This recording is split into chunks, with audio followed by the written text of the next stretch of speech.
कल अपन ने मैनी पढ़ लिया, a number of, the number of पढ़ लिया, ठीक है ना। और आज जो अपन महत्वपूर्ण चीजें पढ़ने जा रहे हैं वो है कि कुछ प्रोनाउंस के साथ कुछ नाउंस का आना, द प्लस एडजेक्टिव का आना। तो देखो एडिंग तो डाल ही दो। एडिंग आपको पता है कि कौन सा टॉपिक है, सब्जेक्ट वर्ब एग्रीमेंट।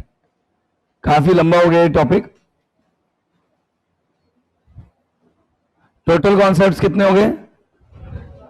हाँ 14। तो आज अपन पढ़ेंगे कॉन्सेप्ट नंबर कौन सा?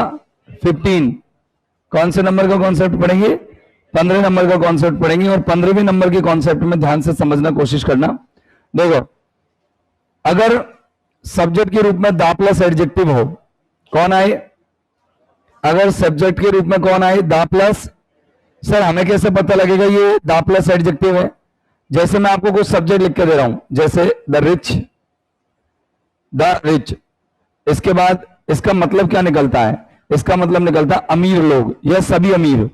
इस दुनिया के जितने भी अमीर है सारे आ जाएंगे द रिच में। द पुअर, इसका मतलब कौन निकला? गरीब लोग या सभी गरीब। अच्छा द ओल्ड, इसका मतलब क्या निकला? सभी बुजुर्ग। और द यंग, इसका मतलब क्या निकला? बोलो सभी युवा, है ना। इसके बाद अगर आ रहा है जैसे द थ्री, तीन, तो ये भी सभी मतलब जितने भी तीन है फिक्स हो गए, तो तीन तो वैसे भी जा रहे होते हैं। मैंने कहा द इंजर्ड, इंजर्ड यानी क्या होता है? सभी चोटिल, जितने भी चोटिल लोग हैं सभी चोटिल लोग हो गया, सभी चोटिल, ठीक है ना। एक हो जाता है वुंडेड, वुंडेड यानी क्या हो गया? सभी घायल, WOUNDED, द वुंडेड का मतलब क्या हो गया? सभी घायल। मैंने कहा कि द इंटरेस्टिंग, इंटरेस्टिंग घायल, घायल। और अगर मैं बोलूं द इंटरेस्टेड बोल देता हूं, इंटरेस्टिंग की जगह द इंटरेस्टेड, द इंटरेस्टेड, तो इसका मतलब क्या हो गया? सभी रुचि रखने वाले लोग, सभी रुचि रखने वाले लोग, सभी रुचिकर। अच्छा इसके अलावा मैंने एक एग्जाम्पल में लिखा कि जैसे मैंने कहा सामने वाले से कि सभी अंधे, तो कैसे बोलूंगा? The blind. क्या बोलूंगा मैं? द ब्लाइंड, ठीक है ना। तो ये सब कैसे सब्जेक्ट हो गए? सब प्लूरल सब्जेक्ट हो गए। दिखते ऐसे हैं जैसे प्लूरल है ही नहीं, लेकिन ये दरअसल है क्या? प्लूरल है। तो इनके साथ वर्ब कैसे आएगी? Plural verb. तो यहां वर्ब आएगी प्लूरल। क्यों? क्योंकि ये सब्जेक्ट कैसे हैं? प्लूरल सब्जेक्ट है। बोलो ये बात किस किस के समझ में बैठ गई दिमाग में? अब मैंने एक एग्जाम्पल लिखा, मैंने कहा द रिच यानी अमीर लोग, the rich dash is oblique are very cruel, very cruel. मैंने कहा अमीर बहुत निर्दयी है। बताओ क्या लगाओ? अमीर है इसका अर्थ या अमीर लोग हैं? तो क्या लगा दोगे? आर। क्या लगा दोगे इसमें आंसर? आर लगा दो। क्या लगा दोगे आंसर? आर। ये लो आर हो गया। अब मैं इसमें से एक और ले लूं, जैसे मैंने कह दिया था इंजर्ड, इंजर्ड मतलब क्या हुआ? अच्छा the injured has been referred to, has been referred, REFERRED, referred to the nearby hospital. मैंने कहा जितने भी घायल लोग थे उन सबको कहां कहां पास के हॉस्पिटल में क्या कर दिया गया है? रेफर कर दिया गया है। अब बताओ इसमें गलती क्या कर दी मैंने? सर आपको क्या करना था? हैज की जगह क्या लगाना था? हैव। मैंने कहा क्यों भाई? सर ये इसका मतलब ये हुआ कि सभी चोटिल लोग, सभी चोटिल लोग। अच्छा अगर मैं एक सेंटेंस और लिखता हूं, एक सेंटेंस इनमें से कोई सा और ले लेता हूं, चलो मैं ले लेता हूं the young, the young, YOUNG, the young is more energetic, युवा ज्यादा ऊर्जावान है, एनर्जेटिक, देन द ओल्ड। बताओ इसका मतलब क्या निकला? कि युवा ऊर्जावान है या युवा लोग ऊर्जावान है? युवा लोग ज्यादा ऊर्जावान है किसकी बजाय? बुजुर्ग लोगों की बजाय। तो बताओ गलती क्या है? ये सर एज की जगह क्या आएगा? आर। बोलो ये पॉइंट समझ में आया कि नहीं आया? बोलो पॉइंट क्या है जरा बताना, जोर से बोलना। कि द प्लस एडजेक्टिव क्या है? क्या है? क्या है? क्या करता है ये पूरा की पूरा प्लूरल ग्रुप बताता है, बहुवचन ग्रुप बताता है। जब प्लूरल ग्रुप बताता है तो इसीलिए क्या आती है? वर्ब प्लूरल आती है। वर्ब कैसी आएगी? बोलो ये पॉइंट क्लियर है? पक्का? पक्का? Done, okay. अब नेक्स्ट कॉन्सेप्ट देखेंगे, कॉन्सेप्ट नंबर कौन सा जी, एक बार फिर से किसका बताऊं? द रिच के नीचे द थ्री। अच्छा देखो, ये ले लो, अगला ही ले लेता हूं स्लाइड। देखो मैंने कह दिया कि द थ्री यानी कि इसका मतलब हुआ तीन लोग, ठीक है ना। वॉज ऑब्जर्व्ड, तीन लोगों को ऑब्जर्व किया गया, टू बी स्टीलिंग, चुराते हुए, टू बी स्टीलिंग आर्टिकल्स, वस्तुओं को, to be stealing articles from my house. बोलो बोलो क्या करेंगे? हैं? क्या आ जाएगा? और एक बार बताओ, एक गलती और अपन ने करी है जो, ये तो मेरे घर में से चुरा रहे हैं, घर में चुरा रहे हैं। अपन जब कोई चोरी करता है तो घर में चोरी करता है, घर से बाहर चोरी करता है? घर में चोरी करता है तो इन आना चाहिए माई हाउस या फ्रॉम माई हाउस आना चाहिए? In my house, stealing articles in my house, ठीक है ना। ओके, लिख दो, अब लिखो नहीं, बाद में लिखेंगे। अगली चीज है, अगला कॉन्सेप्ट है, कॉन्सेप्ट नंबर आज का 2 नहीं है, कौन सा है? 16, 15 हुआ था नहीं अभी, तो कॉन्सेप्ट नंबर 16। अब 16वें नंबर के कॉन्सेप्ट को समझने की कोशिश कीजिएगा, अच्छे से समझना।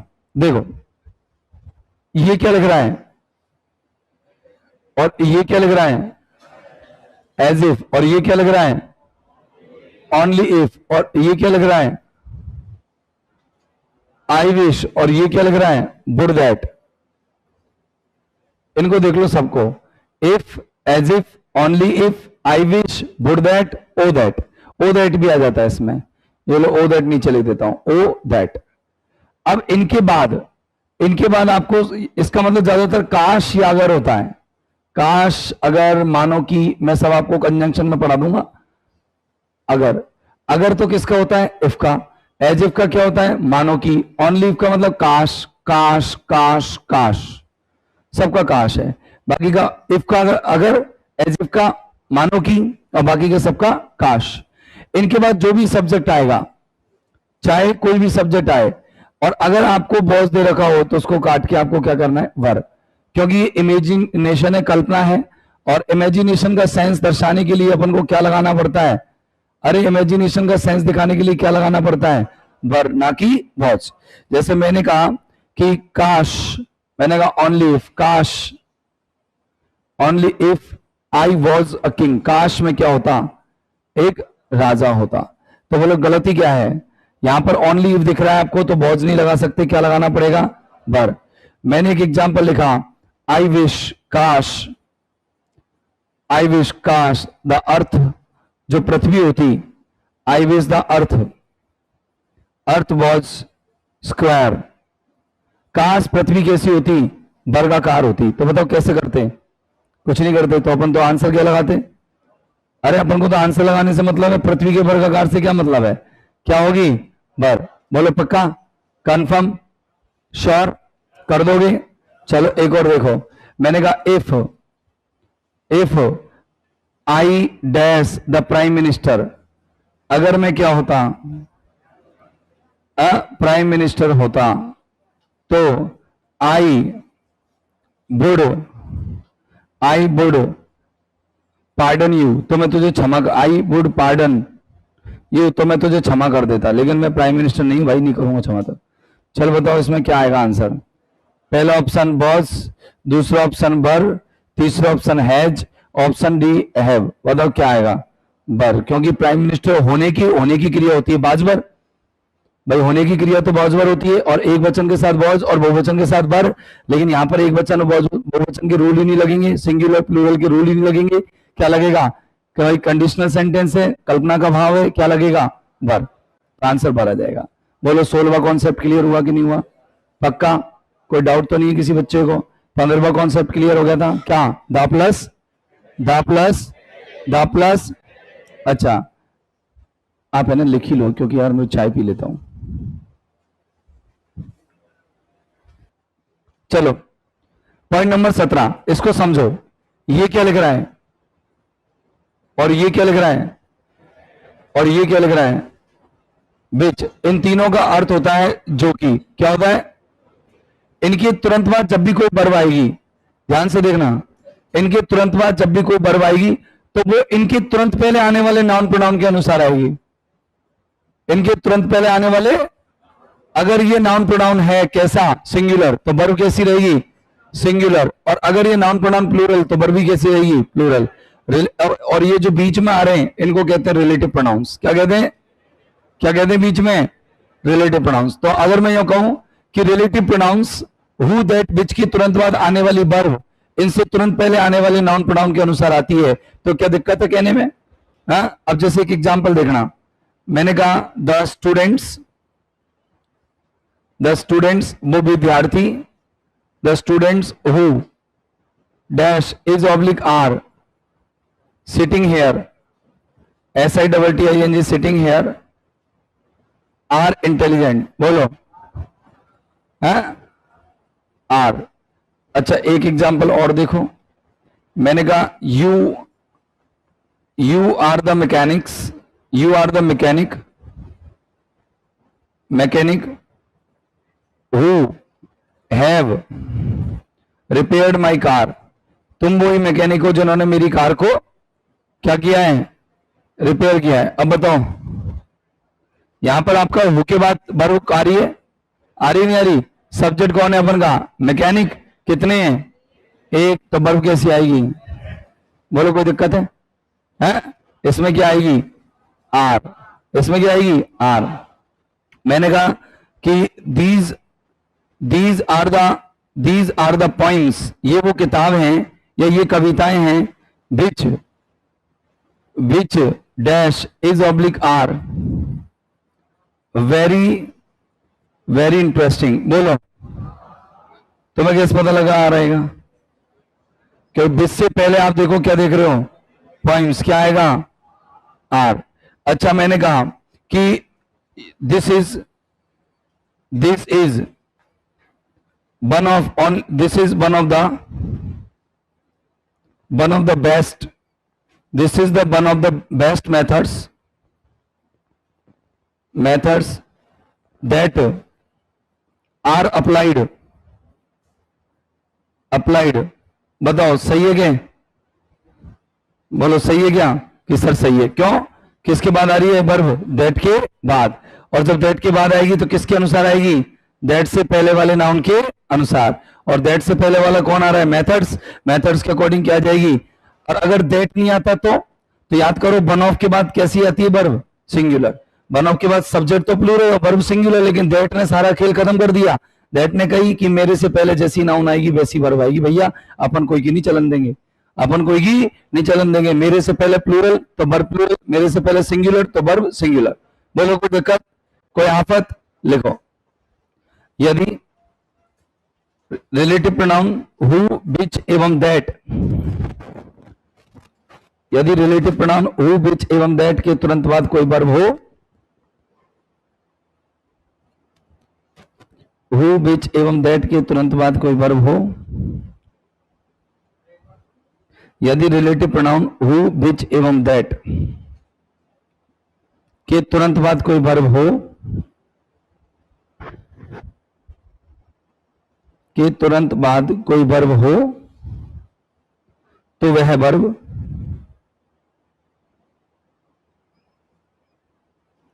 वर्ब इनसे पहले आने वाले,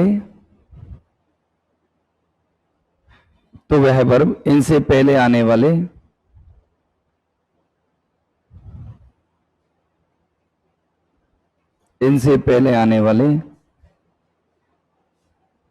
नाउन प्रोनाउन के अनुसार आती है। कोई दिक्कत है भैया। इसमें आपके 2 पॉइंट्स बनते हैं और दोनों पॉइंट्स में बताता हूं आपको कौन कौन से हैं। कितने पॉइंट्स बनते हैं, 2। चलो देखो, पहला पॉइंट समझना अच्छे से फिर लिखना। देखो पहला पॉइंट क्या है, आपकी रिलेटिव प्रोनाउन है कौन कौन से, हु विच और दैट। इनसे पहले अगर आपको कहीं ओनली वन मिला हो, जैसे यहां तो कुछ भी यहां तो प्लूरल ही संज्ञा मिलेगी। अरे यहां तो नाउन कैसा मिलेगा आपको, प्लूरल, यहां तो प्लूरल ही नाउन मिलेगा। लेकिन आपको प्लूरल नाउन से पहले एक चीज मिलेगी, क्या? Only one. क्या मिलेगा? Only one of. क्या मिलेगा? Only one of. तो ओनली वन जब मिले तो आप यहां पर इनके तुरंत बाद वर्ब कैसी लगा दोगे? सिंगुलर। ओनली वन मिलते ही तो सिंगुलर वर्ब आ जाएगी, सिंगुलर वर्ब। ये ध्यान रखना। एक पॉइंट तो ये हो गया। दूसरा पॉइंट आपको ये याद रखना है कि जैसे मान लो कोई भी नाउन आया है और यहां पर आपके रिलेटिव प्रोनाउन कौन कौन से आ रहे हैं? हु, विच, दैट, और कोई सा भी आए अनाड़ भूगोल, तो बहुत सारी चीज चलेगी, जैसे हुम, हुज, व्हेन, वेयर। ठीक है ना? व्हेन, वेयर, ये कोई सा भी रिलेटिव प्रोनाउन आए और विच लिखी दिया, व्हाट।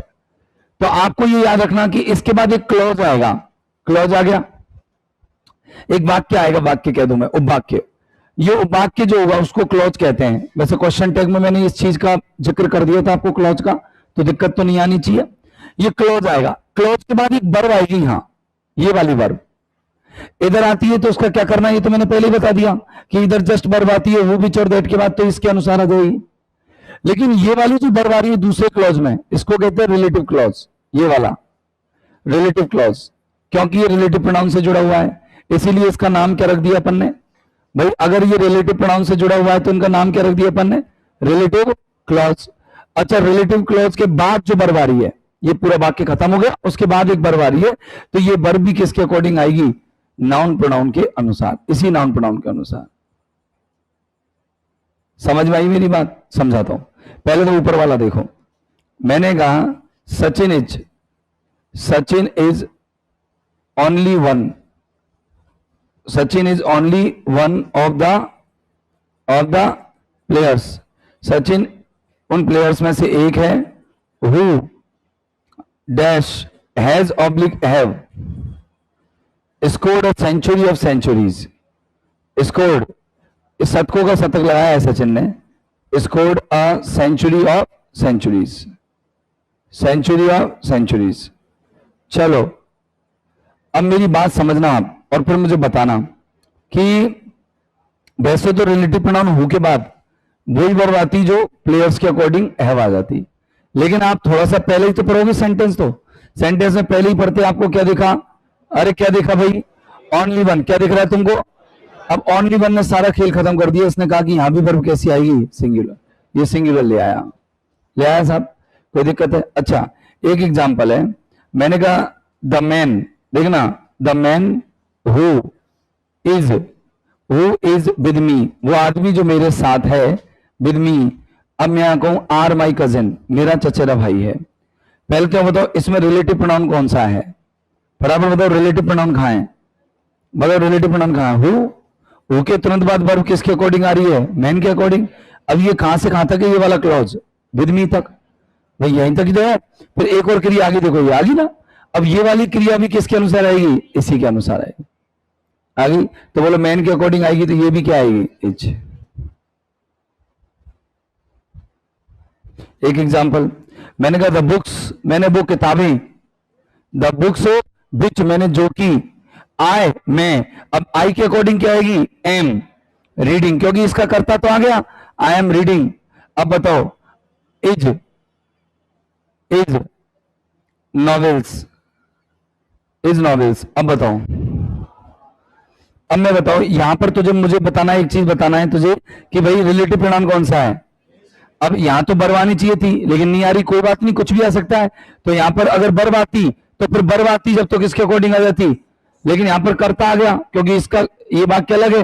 तो आई के अकॉर्डिंग तो एम ही आता है जो मैं पढ़ रहा हूं। फिर क्रिया आ गई, तो ये फिर क्रिया ये किसकी है? ये बुक्स की है। तो बोलो क्या आ जाएगा? आर। अर्थ करके देखो, अर्थ क्या कह रहा है कि सचिन अकेला उन खिलाड़ियों में से एक है जिन्होंने सेंचुरी लगाया है, एक ही अकेला। मैंने कहा सॉरी, जो आदमी मेरे साथ है, जो आदमी मेरे साथ है, मेरा चचेरा भाई है। ठीक है ना? जो आदमी मेरे साथ है, मेरा चचेरा भाई है। तो मेरा चचेरा भाई कौन है? तो ये इज भी तो इसके लिए है। अब देखना, वो किताबें जिन्हें मैं पढ़ रहा हूं उपन्यास है। उपन्यास क्या है? तो किताबें बहुवचन, तो क्रिया भी बहुवचन। बोलो कोई दिक्कत हो तो बताओ। है नहीं है? बात समझ में आई? पॉइंट आया थोड़ा सा? है? तो नोट नंबर 1 डालो, लिखो यदि रिलेटिव प्रोनाउन से पहले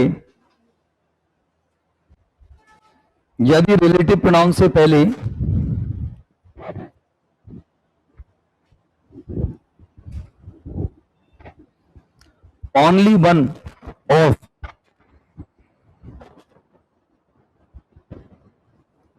one of plus plural noun आया हो, only one of plus plural noun आया हो, only one of plus plural noun आया हो,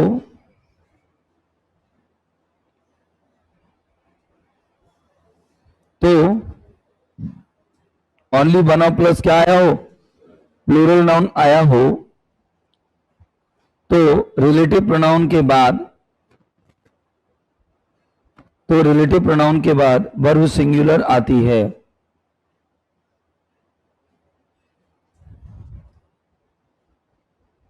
तो रिलेटिव प्रोनाउन के बाद वर्ब सिंगुलर आती है। लिख लो, पहला एग्जांपल लिखना, ये वाला, वो वाला पैटर्न लिख के पहला वाला, और पहला वाला पैटर्न लिख करके पहला वाला एग्जांपल लिख लो, सचिन वाला, बस एक ही लिखना, सचिन वाला लिखना, फिर दूसरा नोट लिखेंगे फिर अपन। नोट नंबर 2 लिखो, बोलो, नोट नंबर 2 लिखो, रिलेटिव प्रोनाउंस से जुड़ा हुआ क्लॉज रिलेटिव क्लॉज कहलाता है। रिलेटिव प्रोनाउन से जुड़ा हुआ क्लॉज रिलेटिव क्लॉज कहलाता है। रिलेटिव प्रोनाउन से जुड़ा हुआ क्लॉज रिलेटिव क्लॉज कहलाता है।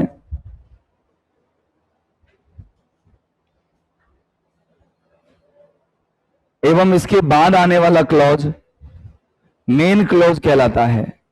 एवं इसके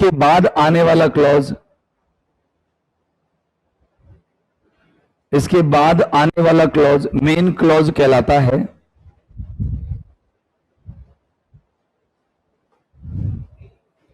इसी में आगे लिखना, याद रखना है कि यह मेन क्लॉज, याद रखना है कि यह मेन क्लॉज, याद रखना है कि यह मेन क्लॉज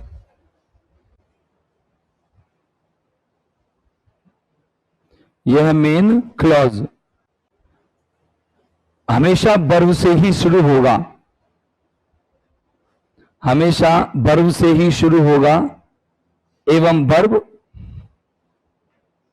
हमेशा वर्ब से ही शुरू होगा एवं वर्ब हमेशा रिलेटिव प्रोनाउन से पहले आने वाले, एवं वर्ब हमेशा रिलेटिव प्रोनाउन से पहले आने वाले नाउन प्रोनाउन के अनुसार आएगी। एवं वर्ब हमेशा रिलेटिव प्रोनाउन से पहले आने वाले नाउन प्रोनाउन के अनुसार आएगी। ओके साहब, है ना? ठीक है, आज तक यही हुआ।